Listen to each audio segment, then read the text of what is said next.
Okay, the hour is 9 o'clock. It is Tuesday, February 15th, 2022. My name is Drew Fries. I'm the Chair of Transportation Committee. I'd like to welcome everybody here today.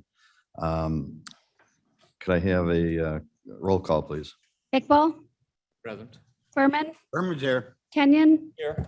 Caius, Caius present. Kobe, Kobe's here.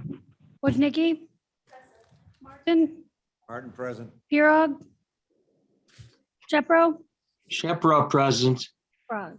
Raz We here. have a quorum. Okay, and I'd like to ask for a motion and a second to approve the minutes from December 21st, 2021 and January 18th, 2022. Kenyon would move that. Moved by Kenyon, second by Caius. Iqbal. Mr. Caius? Yes, I'm sorry, for discussion? Go ahead. Yes, sir. Yes, sir, I have a question about the December minutes on item 9G. It was a resolution approving Triborough Bridge and Tunnel Authority Easy Pass Interoperability Hub third-party beneficiary agreement. It has, I believe, in the draft minutes that I received, a aye vote from me, and that, according to my notes, is incorrect. I wasn't able to get online to listen to the minutes, but according to my notes, I voted no on that, and I would expect that that's the case. Okay, per your text to me, we have reviewed that and the change has been made. Okay, great. Okay, Thank you, so sir. that is corrected. Any other discussion or comments? Seeing none, all in favor of approving the two different minutes, say aye. Aye. Same sign. Roll call? I'm sorry, roll We have call. to have roll Thank you. call. Point of order, sorry, sir. Mr. Kenyon, motion. Yeah, Mr. Kenyon motion, Mr. Iqbal, Dr. Iqbal seconded. So roll call, please. Berman, Iqbal, Yes. Kenyon, Yes. Caius, Caius, yes. Kobe, Kobe, yes. Wojnicki, Yes. Martin, Martin, yes. Froz. Braz, yes. Minutes are approved. Item 3, public comment. Is there anyone here today that would like to speak on any of our items today? Or online? Anybody online? Seeing none, we'll move on to the finance report. Tom? Well, you have the finance report in front of you, both from the finance department, expenditures and revenues. And then Ms. Hopkinson has also her typical report. And if you have any questions, staff would be glad to answer those questions. Okay, if there's no questions for Tom, we'll move on to item 5, maintenance report. Back to Tom. Again, the maintenance report is in front of you. Our standard winter operations are ongoing. There's also the salt usage and the amount of times out that we've been out so far this year. It's a little bit less salt usage, as well as also the number of times that we've been out this season. That's all I have, unless you have any questions. Any questions for Tom? Seeing none. we'll Kobe, move on. please. Mr. Copey, go ahead. Thank you, Mr. Chairman. Tom, I had met a surveyor out on Galligan Road, up Freeman and up Binney, doing some work on behalf of Kane County. Is that in regards to an improvement study? Most likely, we are out there moving forward with the 2 intersections out there, Galligan Freeman and Galligan Benny. Oh, great. Thank you. I'll, if you don't mind, I'll make a report. I'll keep it to the locals and keep it brief. Thank you very much. You're welcome. Okay. Any other comments for Tom? Okay, if not, we'll move on to 5B, our first resolution. This is approving several new and renewal Adopt a Highway applicants. Motion and a second. Moved Monique by moves. Ms. Monique, second by Dr. Iqbal. Comments or questions? We have quite a group, actually 5 new and 6 renewals, so total of 11. So we appreciate all the public interest in this program. Yeah. just Ms. a Wodnicki? Quick comment. There was an article in Kane Connects regarding this. It might have been in the Chronicle as well, but I thought they did a really good job. And there were something like 30 volunteers. It was just really wonderful. So it was in honor of a young child, I guess, that passed away, and the mom had filed for adopt a highway, and turned out really nice. So Yeah, it's a great program, and again, we appreciate the public's input and all the hard work. If there's no other questions or comments, roll call, please. Berman, Berman, yes. Iqbal, Yes. Kenyon, Yes. Caius, Caius, yes. Gopi, Opie, yes. Wojnicki, yes, Martin, Martin, yes. Frost. Fraz, yes. Motion carries. Item 5C, resolution approving the purchase of 2 2024 tandem axle truck cab and chassis for the Kane County Department of Transportation. Tom? Yes, we are looking at any and every way that we can in order to acquire some of the trucks that we need for the near future. These are trucks that need to be replaced. One we're looking at potentially the sale of it in the future, and the other one we're going to utilize it for additional purposes. As you know, we continue to up the lane miles that we maintain and such. Historically, we've actually gotten rid of 5 trucks, so I want to emphasize that. So this is actually going to be replacing one of the second truck will be replacing one of the trucks that we got rid of a few years ago. So there's no new vehicles. And there's also, this is off the state bid. Typically, we don't do that. We're not 100% sure yet if this is going to work out the way that we're desirous, but we also know that there's a nationwide as well as potentially worldwide, from the articles we've read, a shortage of trucks. And so we're just trying to get ahead of the game. This is for 2024. And so we're basically looking at options in front of us. Hopefully this works. If it doesn't, you might not see it at administration or the county board, but we are allowed to acquire off the state bids. And so that's the way that we're looking at it this time. And staff is recommending approval. These trucks look like they've actually exceeded our normal 15-year replacement by quite a bit, actually. But yeah, these trucks are used, they don't get a lot of miles, but they're used at slow speed, plowing snow under salt conditions are very hard on vehicles. So we get the maximum life out of them before we move forward. Questions or comments? Do I have a motion and a second? I don't think so. Motion and a second to purchase the trucks. Move. Dr. Iqbal, second, Ms. Wodnicki seconds. Questions or comments? Hearing none, all in favor, say aye. Aye. roll call. Yeah. Call. I'm still not used to it. It's been 2 years. Berman, Berman, yes. Iqbal, Yes. Kenyon, Yes. Caius, Caius, yes. Gopi, Opie, yes. Wojnicki, Yes, Martin, Martin, yes. Frost. Raz, yes. Motion carries. So item 6, we have several resolutions pertaining to the Ride and Cane program. So we're going to turn it over to Jackie Forbes. This is, and we can actually take these 4 resolutions together. So she can give her report under item 6A, but we can take B, C, D, and E as one motion and vote. So Jackie? Good morning. Thank you. I wanted to give you an update on the Ride and Cane program. We did launch it officially as a sponsor in January. We have 2 registered riders already, so that's good news. I also wanted to let you know that we have been working with the Workforce Development Division and the Sheriff's Office with some of their programs and how our Ride and Cane sponsorship can work directly with them and help folks get to work in our county. So it's a good news story I wanted to share with you. We will start bringing a report to you each month of our ridership and other data, but right now with just 2 riders, we didn't think it was appropriate to do that. So in the future, you'll be seeing that.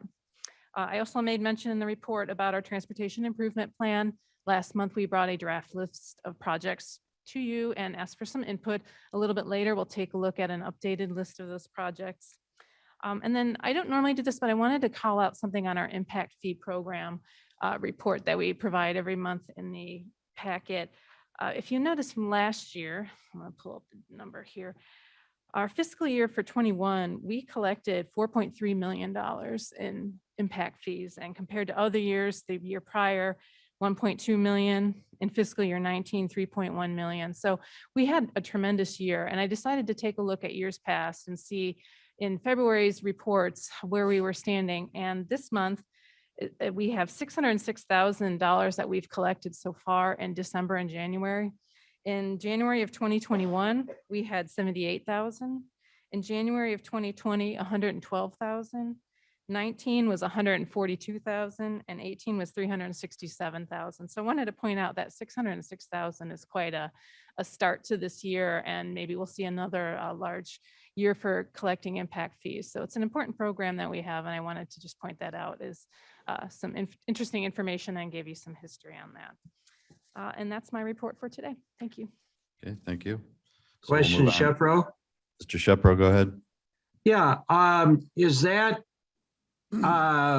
just a timing issue, or is it in terms of the collections, or does it represent as substantial an increase in activity as it might indicate? I'll take that real quick because we're seeing a significant increase of activity since 07, 08. Things have really dropped off, and of recent, that type of development activity across the county is starting to increase again. So that's a good sign, and our permitting section is also starting to see the impact because of all the work that they have to do.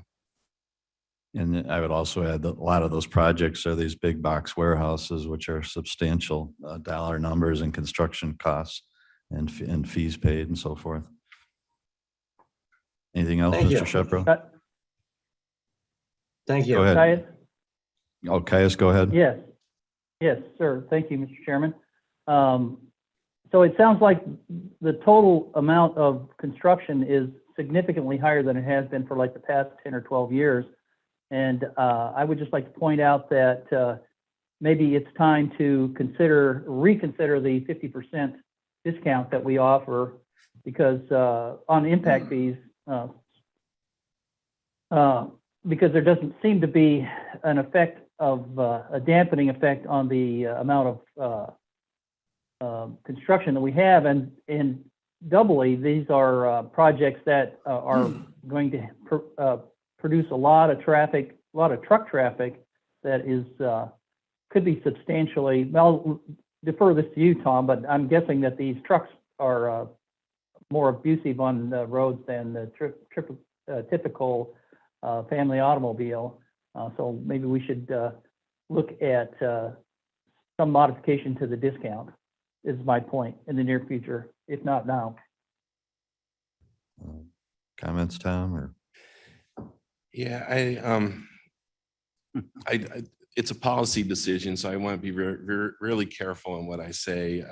I do feel like it's a good sign that we're starting to see economic development moving again, and at the same time, this is a brand new ordinance that we've spent a lot of time, almost a year and a half, to get to this point, and it from the staff level, I'd like to at least wait a few months before we start looking at significant changes again, because it does take an effort to move it through the process. And so I hear what you're saying, Mr. Caius, and that's something that we could potentially look at some time in the future here.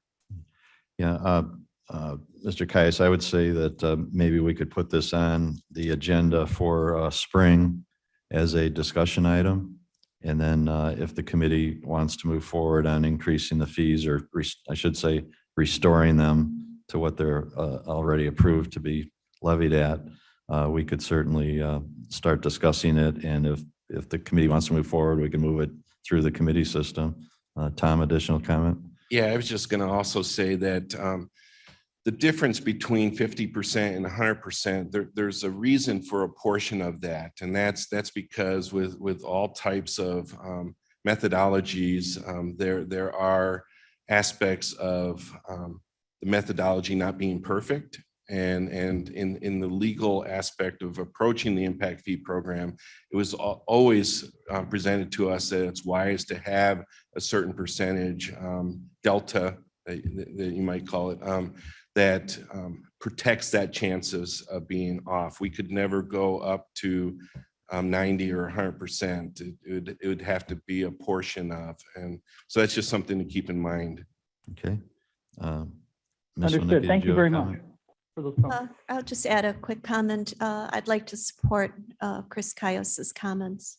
Okay, so we will look at in the next couple months, putting it on the agenda of this committee as a discussion item. And then we can move on from there depending on how the committee feels. Mr. Chair? Bates, please. Ms. Bates, go ahead. I would go along with Mr. Caius as well. And I wanted to ask a question. In some communities, like Elwood, Illinois, where they're getting a lot of warehouses, there's a lot of concern about diesel smoke and pollution in the area. So we might need those extra impact fees for, is there a concern about that in Kane County? And would the impact fees possibly help some kind of mitigation for those diesel fumes? Well, these funds have to be used for transportation improvements, so I'm not sure that we could use it for air quality. But I know there's concern about that, but I will also say, having been in that business, that a modern semi-truck produces very little fumes. Actually, in a smog situation, the air coming out of the exhaust pipe is cleaner than the air going in the air filter. Yeah, we have to use these for local transportation projects. That's the way the program works. Okay, thank you. Point of order from the chairman on that one. You're saying that the air coming in the air that's coming in the intake into a diesel engine is dirtier than the air leaving the exhaust. With a modern diesel engine, with the after treatment and the exhaust diesel fuel treatment in a smog, I said in a smog situation, the air coming out of the exhaust pipe can be cleaner than the air going in. How about an everyday Can I get- situation? Yeah. Well, I'm sure it is. How about the but, clean air in King County? okay. Can I get I don't want to interrupt you. Just maybe you could cite a reference for me, if you would, Mr. Chairman. Thank I you. could gladly provide that information. Me That'd be too, great. please. But so anyways, any other questions? Yes, Shepro? Mr. Shepro, go ahead. Yeah, and one, I would agree with the chairman's observation as well as staff, but I had a question. What has happened or is happening to the price of road building materials? Everything else, I see so many projects that seem to be stopped dead for want of materials. And I'm wondering if that trend is extended to road building, asphalt, et cetera. If staff has anything to add to that. Well, the short answer is yes, especially asphalt is a petroleum-based product, so that's gone up substantially. Concrete's gone up, steel's gone up, and then lead times have gone up substantially. But Tom or Steve, is there anything you'd want to add? I think your response is a good response. There's different aspects of those prices going up. We've also received in the last couple of years some additional state and federal funds that also has an impact where some pricing goes up along with higher levels of capital. So there are costs going up at this point in time. I don't know, Steve, if you have anything else. I guess just to follow up, Mr. Chairman, Shepro again. I would be aware of unintended consequences, and I think, to jump on an immediate revision to the discount policy could have a negative effect on economic development. And while there are obviously other considerations at play, I think that the appropriate response is to see how the new ordinance works. We've got inflation at 30 and 40-year highs. We've got road building materials increasing. If the goal is to reduce our collections to zero because construction stops, I think we have to really think through that. Thank you. Okay. Mr. Rickard? Yeah, and just one other comment, and we'll have Mr. Jager look into this, but the statute's also cautious about making significant changes. There's actually wording in there. And so we'll look into how the statute reads. A lot of times development, there's a lot of effort in the planning stages and monies that are put into it that are reliant upon somewhat of a steady course. And so I just wanted to mention that there are cautious levels that the statute refers to that we have to meet if there are changes. Okay, so staff will look into it, and we'll talk about putting this on the agenda in the next couple of meetings. Okay, anything else on planning and programming report? Seeing none, then we'll move back to Jackie. And again, we'll be taking items B, C, D, and E under item 6 together. The 4 resolutions all pertain to the Ride and Cane program. So Jackie, if you could maybe just kind of go through the 4 resolutions. Sure. A couple of months ago, you saw 2 different versions of these, what are called technical service agreements. They are our agreement with the RTA for certain funding.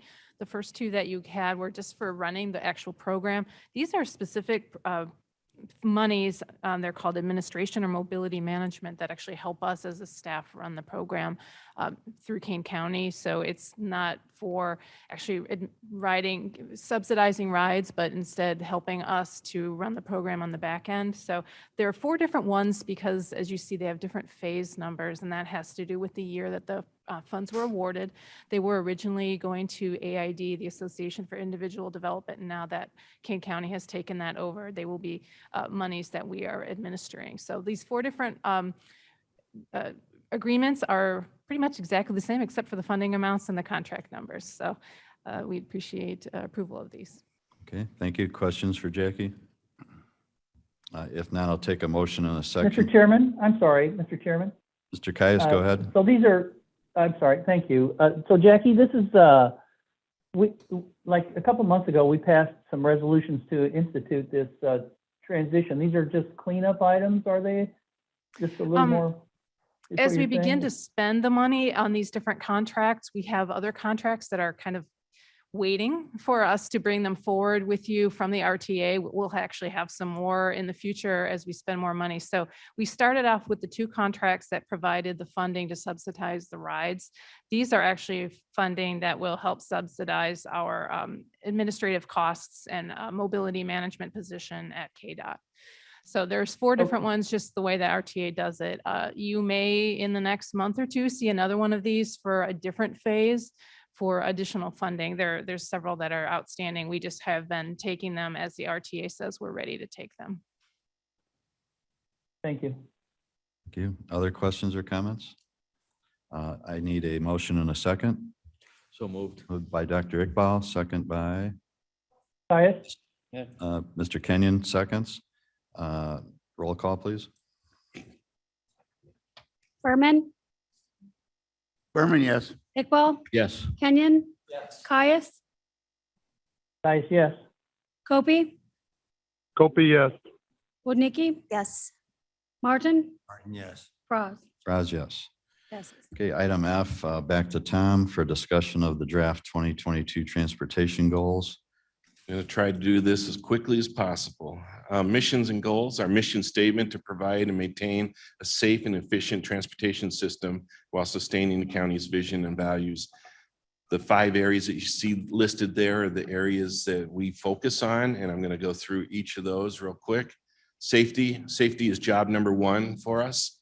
We're going to continue to look at trying to reduce accidents In Kane County, there's about 16,000 to 17,000 car accidents a year countywide, and we try to do our best efforts to improve safety along our roadways. Snow and ice removal to reduce public risk, maintenance patrols along our roads to inspect them, the county and township annual bridge inspections, evaluation and implementation of systematic safety enhancements. We're currently looking at different ways like reflectors in the pavement and such, pavement striping to enhance that safety.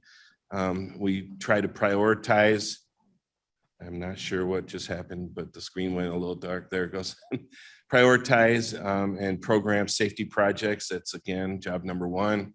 Maintain traffic control and safety standards. And then we also, as I mentioned last month, started our traffic operations safety group to work with various stakeholders. Personal mobility, riding cane is a priority for us in 2022.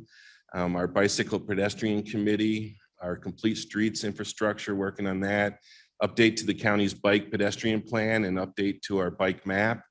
Encouraging and implementing transit supportive land uses, and our ADA transition plan and our bike sharing program.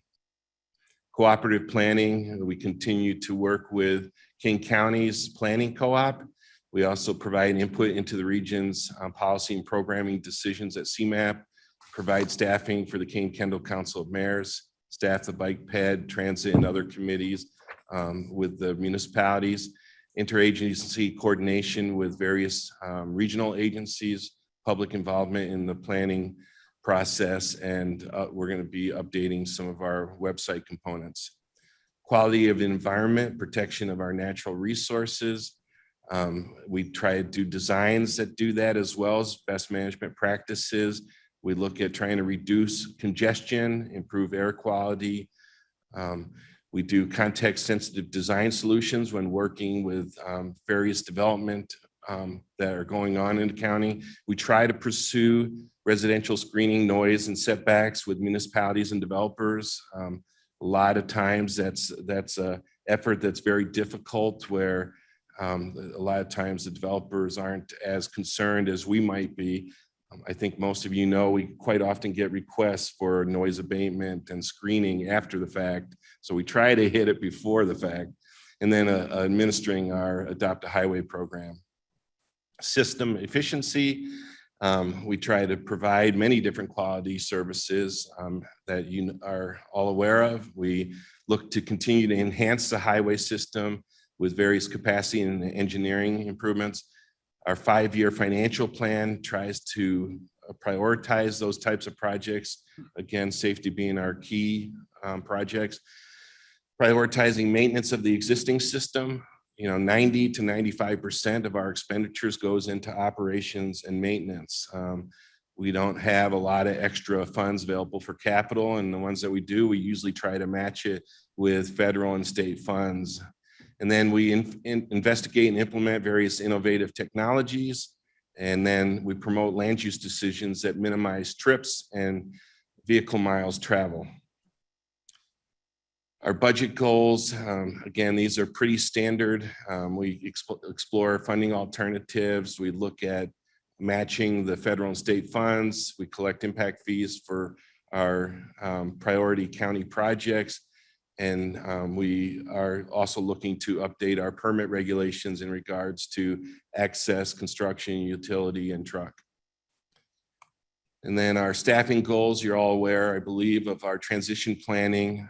There's a number of senior management staff that we're kind of getting up there, and we're trying to do a lot of professional development, and we're also looking at customer service. There's a lot of new things that are occurring and things that we're trying to enhance, riding cane, impact fees, and then the toll bridge operations. And then the primary projects, this is just a listing. I'm not going to go through it, but this is a listing. In a second here, Jackie Forbes will be looking at the various projects that we're looking at putting into our 5-year financial plan. And that's all I have. This is a draft. We plan on finalizing as part of the TIP. This is something that Madam Chair has generally asked all departments to focus on, and that's the reason why it's come to your committee, so that if you have any comments or thoughts in regards to our 2022 goals, that you can have some input into it. Okay, thanks, Tom. Questions or comments for Tom? Mr. Martin? Maybe they could help address the elderly staff by putting oatmeal and prunes in the vending machines. Duly noted. Hey. The problem isn't so much their age, it's just their time in the job. We've got about 5 people that are all very close in term. But understood. Ms. Bates, did you have a question? Yes, Comment? so does this include any of those sound walls such as on Orchard? Traditionally, the KDOT does not pursue sound barrier projects. Well, this is a special case, so with special Yeah. agreements with the city of Aurora. The tip, and this is just the goals. Our goal is to make sure it's done right when development's occurring. Because sound abatement is actually, or noise abatement is actually just as expensive as building roads. It's very expensive, and the county doesn't have the revenue in order to do noise abatement. And Orchard Road is a different animal, and it is part of our TIP, the overall planning, where the county is going to be paying a portion of improvement that is mostly funded with state funds and the city of Aurora. We have our local match that's included as part of that within the transportation improvement program.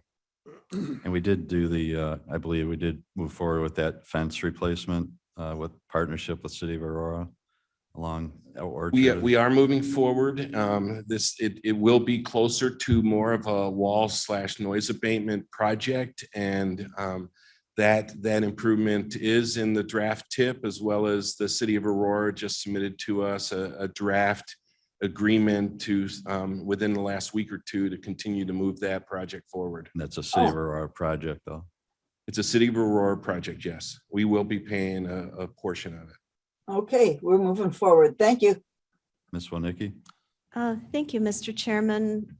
Obviously, the municipalities have authority over approving the residential developments or commercial developments. But if they're along our roads, is there a way we can work with them to maybe widen the easement so that we don't have the problem afterward of trying to fix the sound of the cars going by? We attempt that in the presentation for an access control discussion in a little bit. I'll hit some of that, but for the last 35 years, the county board has directed staff to address a number of issues through access control. It's about the only way that we're actually able to kind of step into the planning process. And so these intergovernmental agreements that are created, which are throughout the county, primarily on the freeway system, but even on some county highways, are very significant in making sure that the transportation planning efforts are done appropriately and done well in regards to public safety, as well as addressing future public concerns.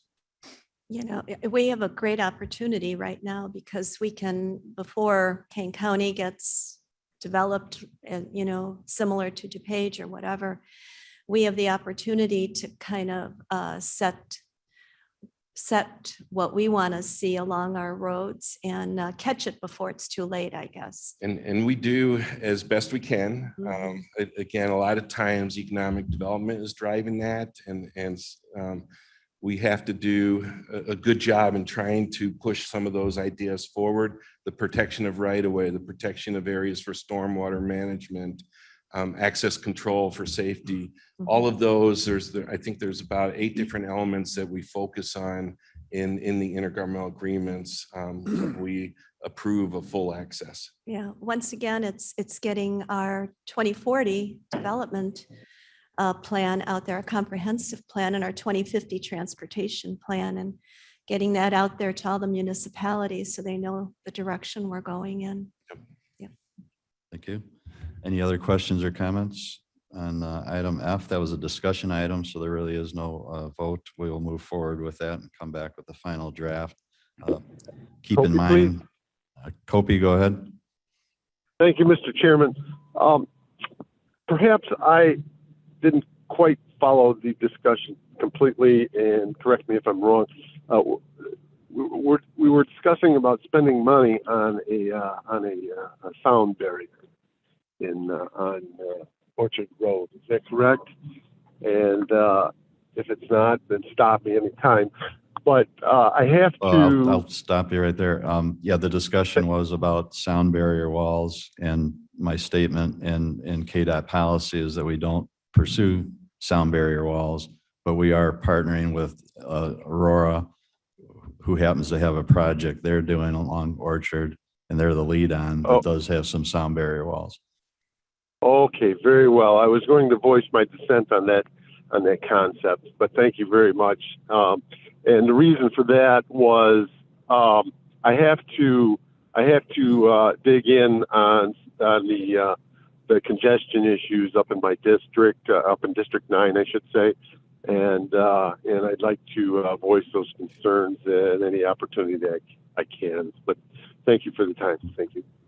No problem. Thank you, Mr. Kobe. Anything else on transportation goals? And I would ask you to just note that the very first transportation goal is safety. Item G, draft project list for 2022-26 Transportation Improvement Program. We'll move back to Jackie Forbes for just explanation of that. Sure. So this is an updated table from the one we showed you last month. We did reach out to a variety of stakeholders and ask for new ideas for projects, and they're in a box now called New Projects. It's the last section on there. So we'll be working with our budget and allocating funds because our 5-year program is fiscally constrained. So how are we going to pay for these projects that we have in here? So that's our next steps, but we are happy to have added several projects to the program that we're proposing. We do have a various traffic operational enhancements in there because we received several ideas that were related to that topic, and we thought it would make sense to kind of put them together as a various, but we'll look at different projects individually. Okay, and then you'll be coming back to us with a final version of this.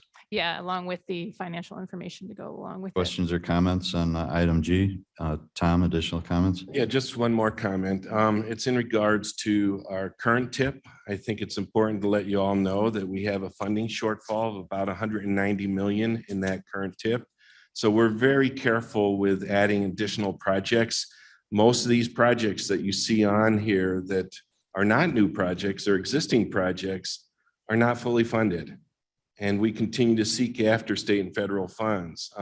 So it's important that you know that the financial tip that you see, you'll see a lot of these projects in the multi-year. So they're not something that happen overnight. It takes time is a phrase we use quite often. It's generally a 10 to 20 year planning horizon for a lot of major projects. Okay. Any comments or questions from the committee? Okay, if not, again, discussion item only. So we'll move on to permitting report. Tom? You have the report. I have nothing to add at this time unless there's any questions. Okay, any questions on the permitting report? If not, if you do have some, contact Tom on that. Item 7B, discussion. This is reference to staff recommendation regarding access requests by the city of St. Charles. As you know, we've had a contingent from St. Charles visit us 3 previous meetings, and we have a contingent here today. So welcome. Thanks for taking the time to be here. The issue has to do with a right in, right out request off Randall Road at the northwest corner of Randall and Route 64 or Main Street, St. Charles.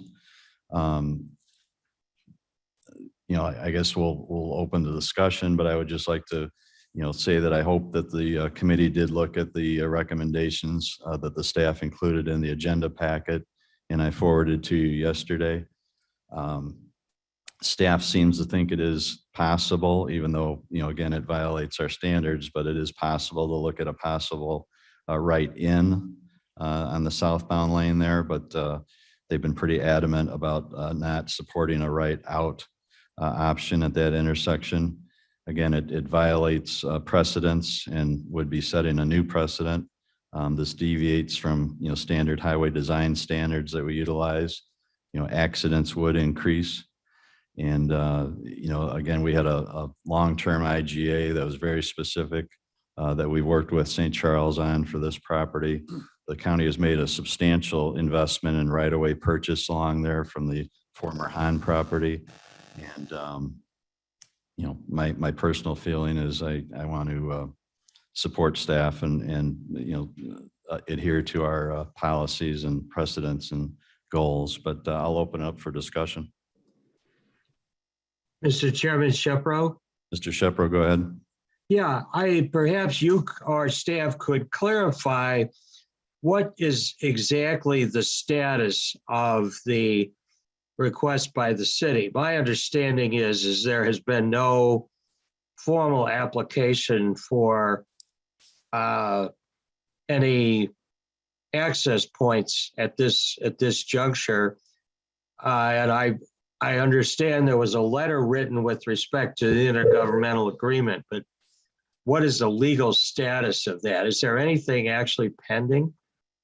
Well, the IGA still stands. It's been there for quite a while, and it had to do with development of that corner as well as to the north and the new intersection and the two car dealerships that have gone in there. So that's been a standing IGA for quite some time.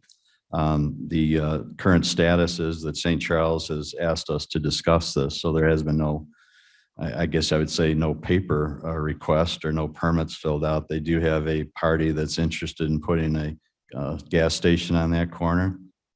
And so St. Charles' goals are to talk to us about deviations from our standards to help allow that gas station to be built. So if we were to do this, they could come in then with a building permit and all the related permits for KDOT for access and so forth. So I guess it's formal in the sense that they've been here 3 times. I consider it a formal request for discussion, but to that end, that's where we are today. Just to follow up, so if I understand it, if someone were to apply for an access at this juncture, the response would be there's an intergovernmental agreement in place that would prevent that from being granted. So that the way to proceed, if there is going to be further action, would be that the county would have to agree to amend the intergovernmental agreement. Yeah, that's correct. Thank you. And the city or the applicant for the gas station would also submit much more detailed plans and work with staff and then come back to us for a change with the IGA and an approval of a lane configuration that everybody agrees on. Other questions or comments? Dr. Iqbal? Yeah, Mr. Chairman, I agree with the staff that in the present configuration, this intersection would not be safe to add this right out. However, the city last time stated that it needs to improve. And I suggest that if it's improved properly, particularly downstream, a lane need to be added. I think that's one of the things. There are 4 lanes on the upstream side and 3 on the downstream. So there would be weaving, undoubtedly. And if that issue is addressed, I believe we should go ahead and agree with the right out. But how much does it cost? Who pays for it? That's a study that needs to be done. Okay. Yeah, I guess with 3 visits from the city, 4 being today, we really haven't received any alternatives. It's been, we want to ride in, ride out. And I haven't seen any, and I don't think staff has seen any alternates or proposals or anything like that. Mr. Martin? Kind of continuing Mo's thought, I have a bent towards not wanting to see vacant property and unused property. And I look at this piece and And I want to see it develop, but I think the technical legal term is throw us a bone. Tell us how, tell us how some of these issues, how this issue is going to be addressed, because these standards are not created by Kane County. And, you know, there was no, over the life of this intergovernmental agreement, there's no apparent integration of this property into the traffic flow within that subdivision. Everything was developed, and there's 2 new car dealers there, and everything was done. And I'm sure they didn't want to have a frontage road passing in front of their, or through their car lot. But, we didn't create the problem. We entered into an agreement that addressed what the city and developers said that they needed at that point in time. And if it's going to change, for example, I don't know if that is that a telephone facility? That's The the west switching center of some sort. switching center. Can that be relocated and create some kind of flexibility? I don't know, but just something to show us that there's legitimacy to the concern and that it's going to be addressed seems to me to be appropriate. And I'm favorable to an element of leniency because I don't like to see vacant property. It's not healthy for numerous reasons. But I'd like to see some kind of a submission that says, this is what we're going to do so we can evaluate the degree to which we're applying leniency. I don't want to say, yeah, let's go ahead and do it and then look at the engineering afterwards. If in fact, if most proposition is viable, let's see it. I mean, if some of this property's value is lost to accommodate this issue, my answer would be over the last 18 or 20 years, whatever, there's been an immense amount of value created in the intersection to the north, the 2 luxury car dealerships that have been put there, the massive opening of what would otherwise be basically landlocked property to the west. I mean, it's not, the world at that intersection has received some fairly significant benefits. And this lot, anybody that would have looked at it 20 years ago would know that this lot was going to be an issue, even with the interior plan. So I just would like to see somebody say, this is how we're going to try to deal with it, and I don't know what the solution is. I'm not announcing I'm an engineer, but everybody agreed to a course of action and really nothing has changed. It's not like the market has changed. It's just simply that it was determined, and economically probably correctly, that this lot was difficult to integrate into the rest of the subdivision. Well, so let's have somebody offer us some way to address what I consider to be legitimate concerns. I understand what you're saying. If you look at the IGA and the history of the IGA, exactly what you said, the access and the value and all that was drawn north to the new intersection, and that would provide access. And there was going to be for lack of a better word, a frontage road. It was actually in the back, but the frontage road that would access this lot. But I think the IGA clearly kind of acknowledged that the access and value of this lot would be somewhat diminished in exchange for all the improvements to the north. I have talked to staff because, the big concern about a right out, one of the concerns is that somebody would turn right out and want to immediately cross 3 lanes and make a left turn on the Main Street eastbound.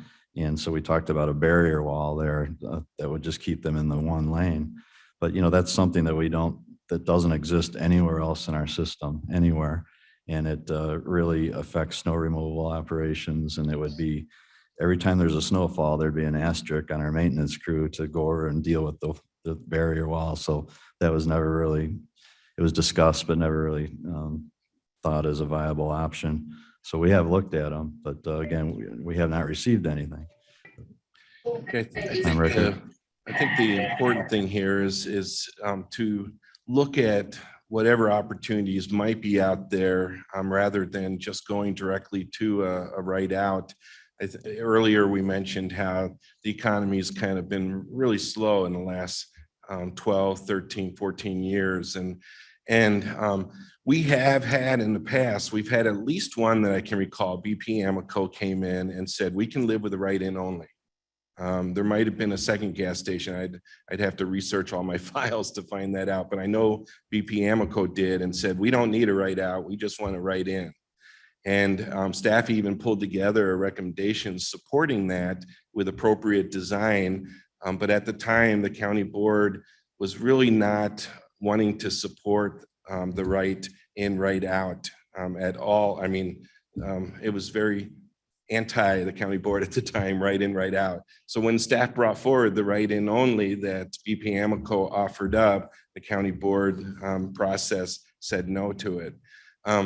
So we've tried to, I think historically, I put a little bit of information in the big overview letter, but this whole frontage along Randall Road from the railroad track down to 64, when we purchased the right of way, right before we purchased it, it was only owned by one property owner. We were taking down the buildings. We had an agreement for a right in, right out, only two of them along the frontage. One here and one at the Woodward Drive location. And then about a year and a half later, or a year or so later, the city of St. Charles said, well, let's look at a master plan here. Let's look at a full access point. The county board has worked really well in order to improve the economic development of this entire frontage. The only thing that the county board asked for in exchange was to start eliminating some of these access points that are in what they call the functional area of the intersection. That's what the county board requested. And so this property here was one of those properties, as well as some of the properties on the east side.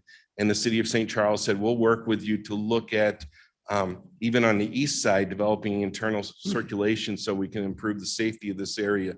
Randall Road and Illinois 64 have some of the higher accident numbers. Part of that's because of the volume of traffic. Part of that's because of some of the old stuff design-wise that occurred.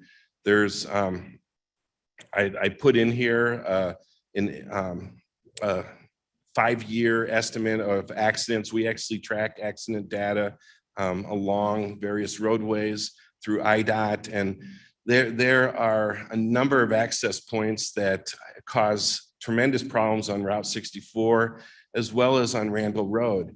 When we did this project, it was a safety project, and that safety project actually reduced the accidents on Randall Road anywhere, depending on where you're looking, by 60 to 80%.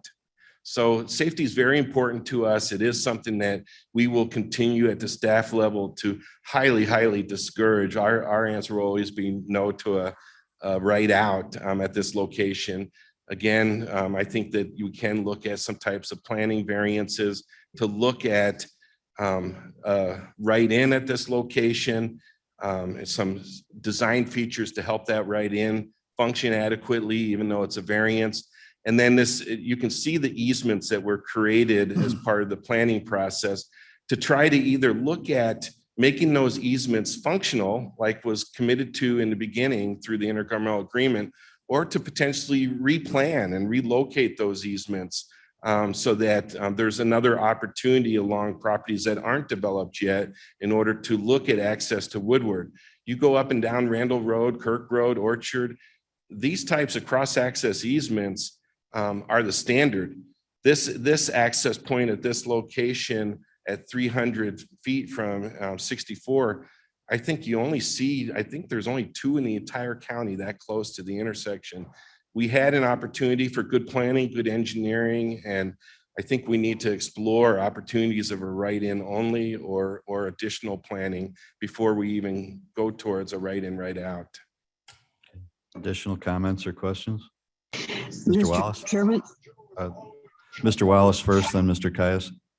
Thank you, Mr. Chairman. I'm not a member of this committee, but I would like to just ask a question. Oh, I'm sorry, not a member of this committee, but I would like to ask a question.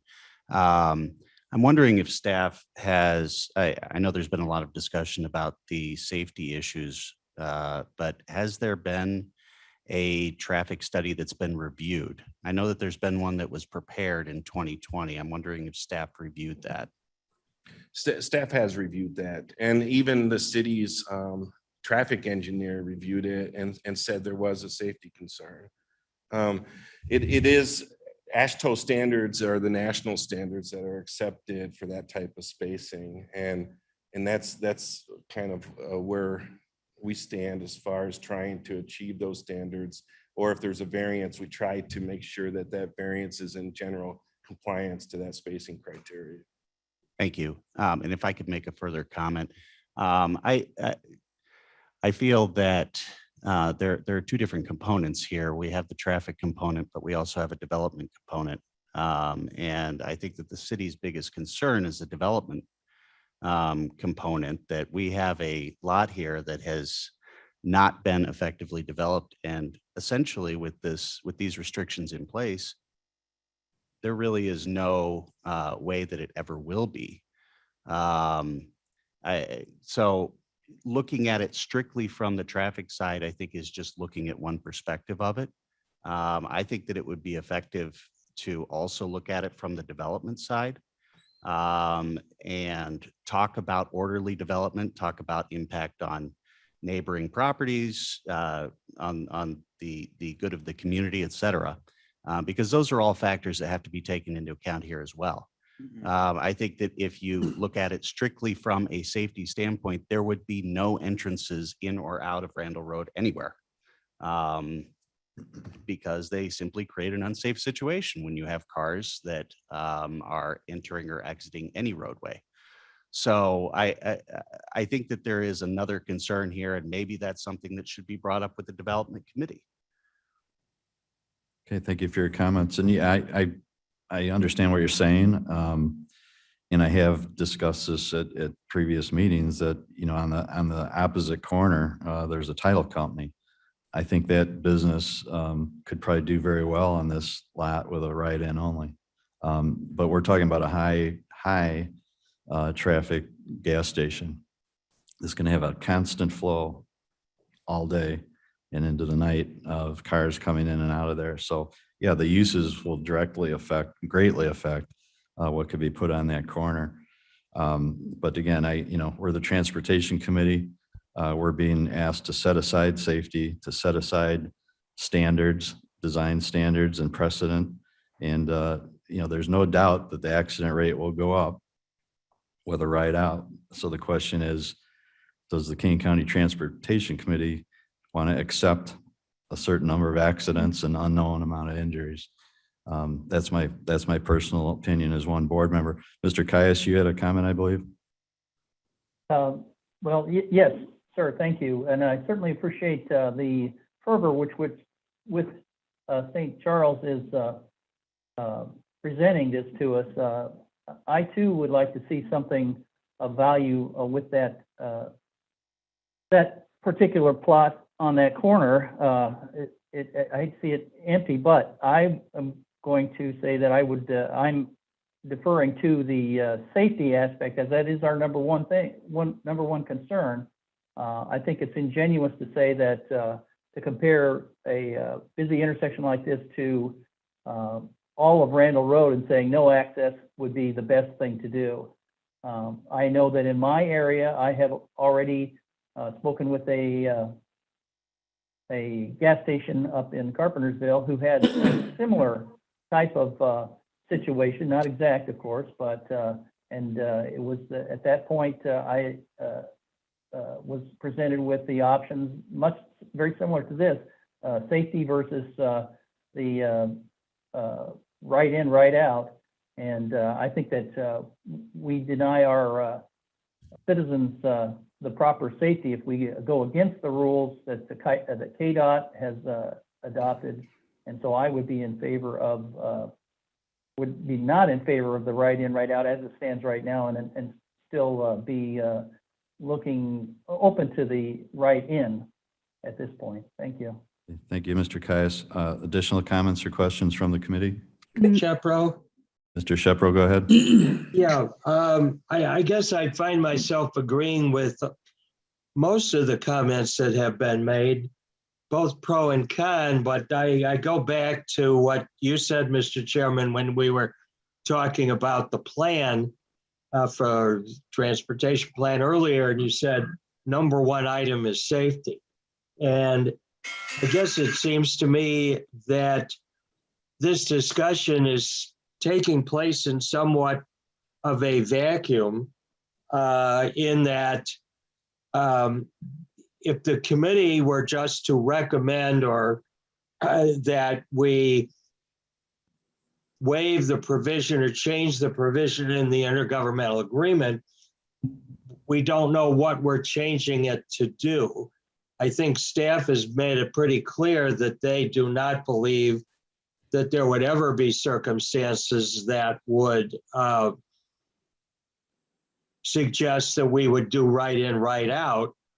And while I understand that they are willing to investigate alternatives, it seems to me that that's a lot of work by staff with no indication that the developer or proposed developer is interested in anything other than 100%. So I guess I go back to Mr. Martin's question or comments.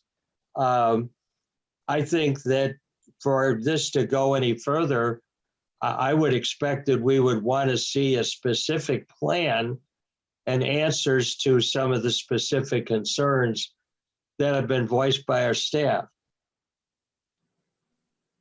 Okay, does that conclude your comment? Yes, thank you. Okay, thank you. Additional comments or questions from the committee? From without the committee? Mr. Chairman Allen, Ms. Allen, go ahead. from outside the committee, I just wanted to share an anecdote. You know, in Elgin, we have really old businesses and really old commercial and retail mixed in with residential. And you know that Route 31 is a major north-south conduit on the west side of Elgin. Can I just say that some of those businesses that are on Route 31 have the problem that people can only enter, only write in, but what happens is that then you leave the property and you basically go around the block. If you've entered the business driving south and you want to continue driving south, what you do is you leave and you go west for about a block, and then you go north for a block or two, and then you go east for a block, and you get back into the stream of traffic on Route 31. Now, that is teaching an old dog a new trick, but it's pretty usual for us to do that in using our businesses on Route 31, which is such a busy street.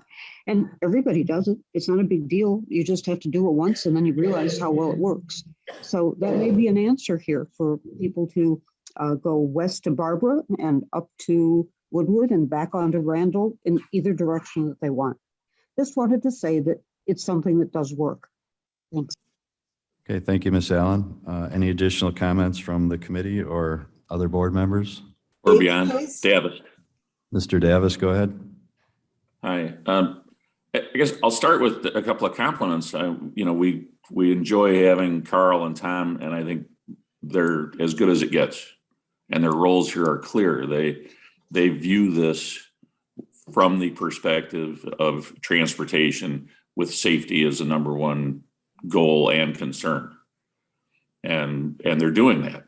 They consistently do that. And Mr. Chairman, as the transportation chair, I think you're fulfilling your role admirably in supporting those efforts. And so those roles are clear, and the presentation is clear.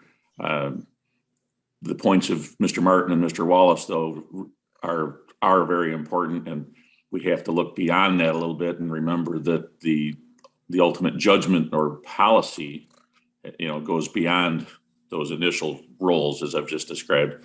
And it's a tricky business. When we start talking about precedent, immediately south, just across Route 64 is a situation that is exactly as being described here.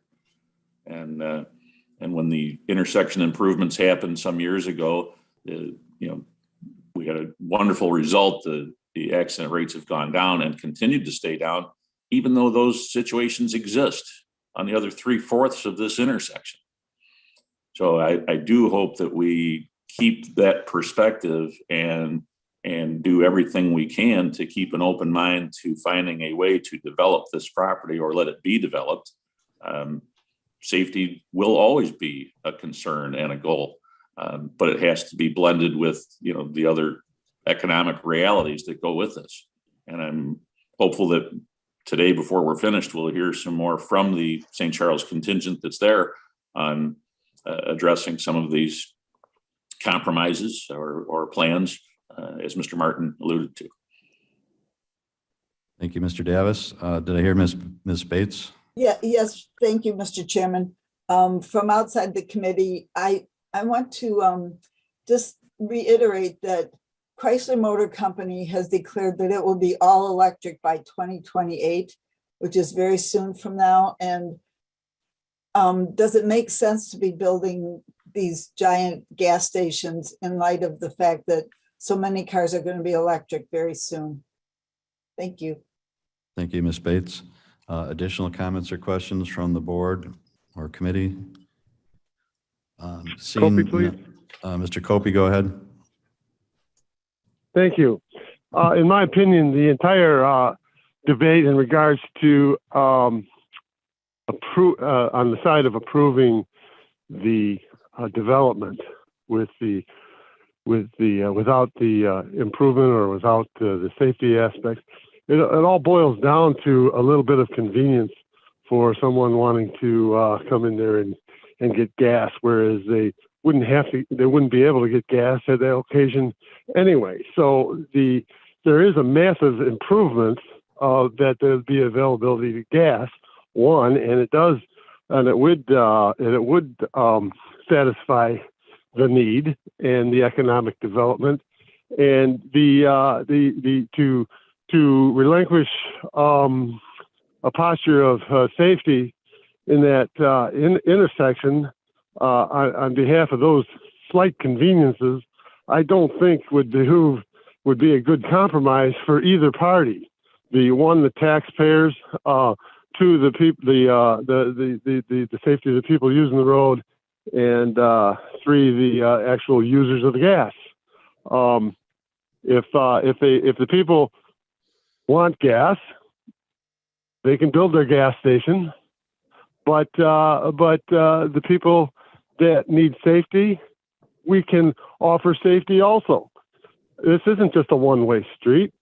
Everybody gets a little out of if we follow the road department's recommendations. Everybody gets something. Thank you. Thank you, Mr. Copey. Additional questions or comments? Anybody? Okay, seeing none, I guess just to summarize, we've welcomed St. Charles now to us 3 times for a presentation.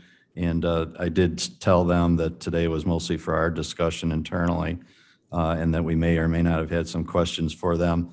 At this point, I'd just soon keep it internal to the committee. There is no action to be taken today.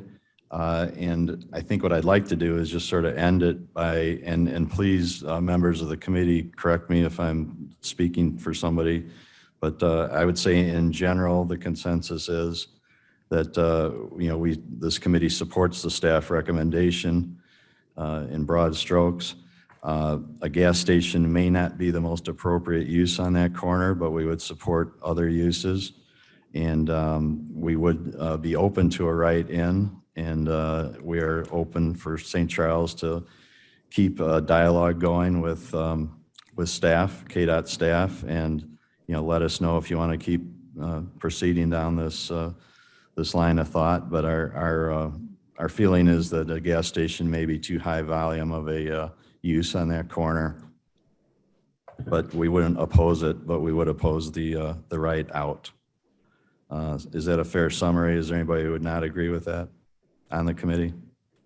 Mr. Chairman, I will add that both the KDOT and the City of St. Charles, if they can discuss how to improve the intersection to accommodate this right out, that would be great. Yeah, if there's anything we can do, and I think we've shown that we are open, we continue to be open, but feel very strongly against the right out, but are willing to work with any alternative ideas that may come along. So that ends the discussion at this point. Thank you very much. We'll move on to item 8. This is traffic operations report. Back to Tom. You have the report. If you have any questions, I can answer. Okay, if you have any questions or comments on the report, give Tom a call. We move on to item 9, over to Steve for project implementation report. Nothing to add on the IMP report. So unless there's questions, we only have one photo. This is showing some of the work that's being done even over the winter on our C4 contract, showing the roadside toll building foundation bottom right and gantry foundation bottom left and such in preparation for that. Okay. Thank you, Steve. Any questions for Steve on the IMP report? If not, item 9B, back to Steve, a resolution approving an amendment to the Phase 3 Construction Engineering Services Agreement. This is for Route 25 near Sandbloom and so forth, Long Meadow Parkway. Steve? This item, IDOT had deleted the lead waste contaminated soil excavation and disposal item from their contract, as I've mentioned last fall. And we're going to then locally let 2 contracts. This is for the Phase 3 observation of those 2 contracts.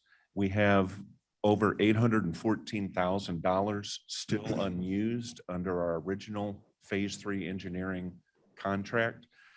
And we need an additional $360,000 more. Staff negotiated with Alfred Benish to oversee these 2 contracts, complete confirmation soil borings and testing once we've done the excavation, and coordinate the soil cleanup with the IEPA, kind of wash our hands of this one at the end of that work. So staff recommends approval of this amendment in the appropriation. Okay, I need a motion and a second for this. Kenyon would move. Moved by Mr. Kenyon, second by Dr. Iqbal. A discussion? Seeing none, roll call, please. Berman, Berman, yes. Iqbal, Yes. Kenyon, Yes. Caius, Caius, no. Kopi, Opie, yes. Wodnicki, Yes. Martin, Martin, yes.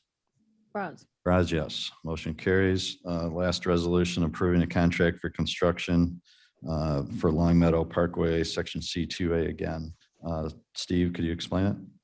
This one, as you noticed, has blanks in it. This contract is out for bid right now. Contractors are reviewing the contract plans. Bid opening is scheduled for March 1st, which is the day before executive. In order to take advantage of our construction windows that we have in the Chicagoland area for 2022, staff is recommending that committee consider moving this forward for today. March 1st, we'll open bids.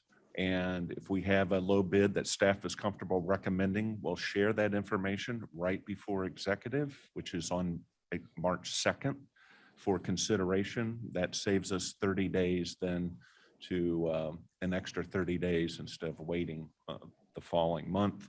This contract is for that soil cleanup I just mentioned. And the following month, we'll be putting out to bid also the paving contract that would occur once the soil has been removed and disposed of properly. Okay, thanks, Steve. I need a motion and a second on this. So moved. Moved by Dr. Iqbal. Berman, second. Second by Mr. Berman. Discussion. Just so the committee knows, Long Meadow is substantially complete or virtually complete, except for this one section, and there was known lead contamination. This is the site where it used to be a an asphalt plant and a construction dumping site. So this problem was known.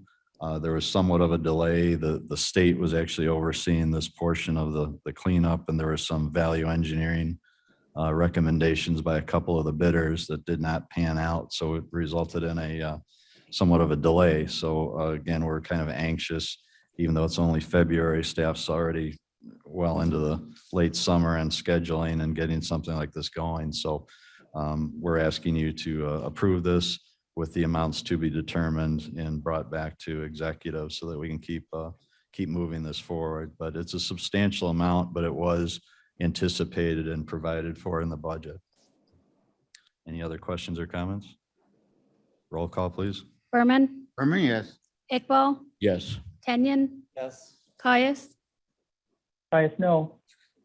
Kopi, Kopi, yes. Winnicki, Yes. Martin, Martin, yes. Braz. Raj, yes.